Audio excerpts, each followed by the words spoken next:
es un dato curioso de la Biblia que te interesa conocer.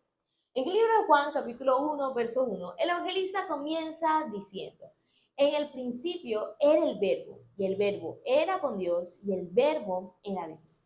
Lo primero que quiero que notemos es la relación entre ese texto y Génesis 1.1. Acá en este texto dice, en el principio era el verbo, y en Génesis 1.1 dice, en el principio Dios. Segundo, ese texto sigue diciendo, y el verbo era con Dios, y el verbo era Dios, que lo podemos ver representado cuando en Génesis capítulo 1, verso 3 dice, y dijo Dios, sea la luz. O más adelante, y llamó Dios a la luz día. Es decir, podemos ver la palabra de Dios en acción. Eso es interesante porque la palabra verbo usada en Juan 1.1 viene del griego logos, que se traduce a palabra. Es decir, ese texto lo podemos leer de la siguiente manera.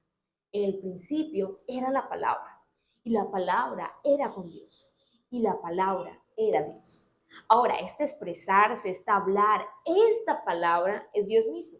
Y para explicar esto mejor, quiero que me acompañes al libro de Isaías, capítulo 55, versos 10 y 11, donde dice, porque como desciende de los cielos la lluvia y la nieve, y no vuelva allá, sino que riega la tierra y la hace germinar y producir, y da semilla al que siembra y pan al que come, así será mi palabra que sale de mi boca. No volverá a mi vacía, sino que hará lo que yo quiero y será prosperada en aquello para que le envíe.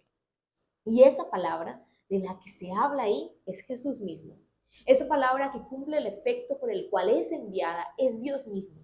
Esa palabra es la que en Juan capítulo 1, verso 14 dice que se hizo carne, habitó entre nosotros y por su muerte y resurrección hoy tenemos acceso a Dios y a la salvación. Así que incluso allí, en Génesis 1.1, en Isaías 55.11, en la palabra de Dios podemos encontrar a Jesús.